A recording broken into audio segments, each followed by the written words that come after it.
पहले ईरान, फिर तेहरान, फिर वारको पहाड़ी, फिर तुर्की, फिर यूनान, ते फिर यूके। ते यूके पहाड़ियां ही तो है ने। चलिए, है ना? इस तो बाद तुर्की मैं जाई कहनी है विचों मुकाई है रात को यूके पहुंची है। तुर के जांदियां वा कोई गल नहीं। बिस्मिल्लाह दी बरकत। तू पढ़ना ना पड़े है यार, सवेर तो मैं पढ़ के निकली हूं यार, कोई गल नहीं हुंदी है वैसे।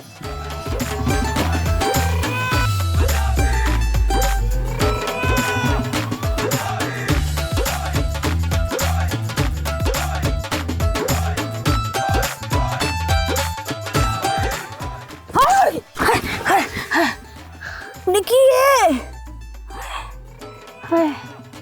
की होया ये? मैं लगा कोई जानवर क्या हो गया?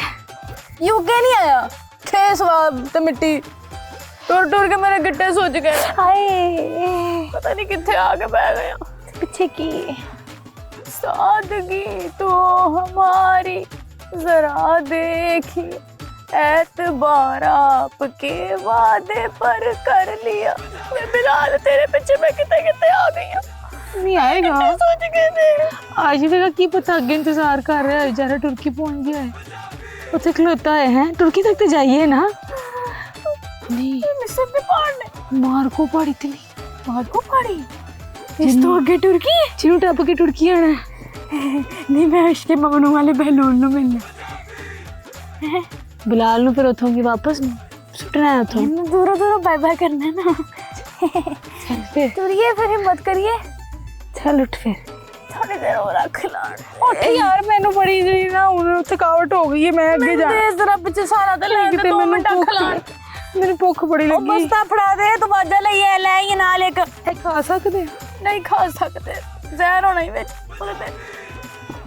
मैं ना एक फिल्म देखी सी जिहदे विच तो कुछ खाण नूं ना होए ते एक दूजे नूं खाना पैंदा है। आए नहीं मैं तो परदेसी बाबू याद आ गई। सिर ਲੱਕ ਕੱਟ ਨੂੰ ਸਕੂਨ ਹੈ ਨਹੀਂ ਬਾਜੀ ਨੇ ਸਾਨੂੰ ਕੱਲਿਆ ਛੱਡ ਕੇ ਚੰਗੀ ਨਹੀਂ ਕੀਤੀ ਸਾਡੇ ਨਾਲ। ਇਹ ਜੇ ਨਾਲ ਲੈ ਜਾਂਦੀ ਤੇ ਕੀ ਸੀ। ਇੰਨੇ ਕੰਮ ਕਰਾ ਕੇ ਭਾਂਡੇ ਧਵਾ ਕੇ ਮੇਰੇ ਹੱਥ ਮਰਦ ਵਾਲੇ ਹੋ ਗਏ ਨੇ। ਵੇਖ ਹਾਏ ਸਹੀ ਕਹਿੰਦੇ ਨੇ ਕਿ ਵੱਡੇ ਘਰ ਦੀ ਛਾਂ ਹੁੰਦੇ ਨੇ। ਘਰ ਤੇਰੀ ਛਾਂ ਇੱਥੇ ਧੁੱਪ ਪਈ ਇਹਦੇ ਨੇ ਚੜੇ ਆਇਆ ਇੱਥੇ। ਮੈਂ ਤਾਂ ਗੱਲ ਨਹੀਂ ਮਿਸਰ ਦੀ ਧੁੱਪ ਹੈ ਅੱਗੇ ਯੂਕੇ ਦੀ ਠੰਡੀ ਹਵਾ